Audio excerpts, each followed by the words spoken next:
श्री स्वामी समर्थ। 3 मार्चला आपल्याकडे खग्रास चंद्र ग्रहण हे आहे आणि ग्रस्तोदित असे चंद्रबिंब उदयास आलेले हे ग्रहण आहे।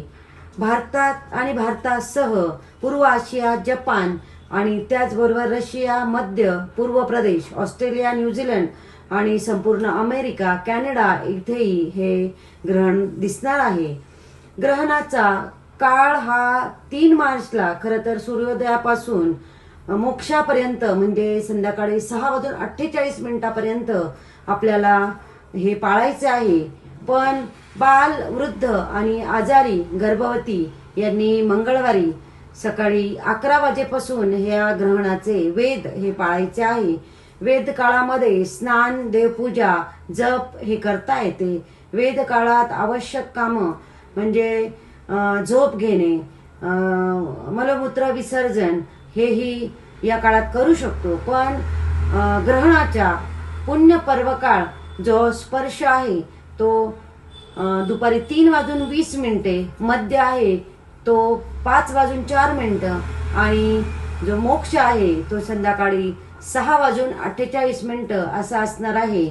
संध्याकाळी 6:48 नंतर आपण स्नान करून आपले नित्यकर्म करू शकतो आणि त्याचबरोबर बाकी सर्व लोकांनी हे 11 वाजेपासून ग्रहण हे पाळायचेच आहे आणि ज्यांना शक्य आहे त्यांनी सूर्योदयापासून संध्याकाळी 6:48 पर्यंत हे नियम पाळले तर त्याचा अधिक लाभ आहे। या काळामध्ये विशेष असे उपाय आपण करायचे आहे।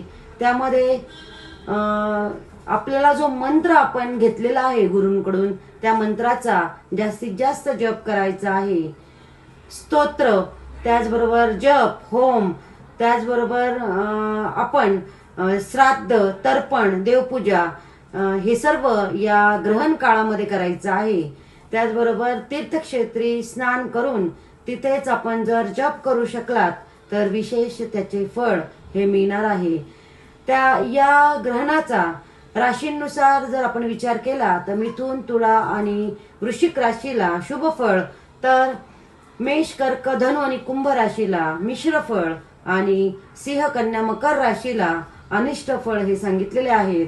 तर या अनिष्ट फळ असलेल्या राशीच्या लोकांनी ग्रहण ग्रहणाचे विशेष असे उपयोग किंवा जप हे करायचे आहेत आणि ग्रहण त्यांनी पाहायचे नाहीये।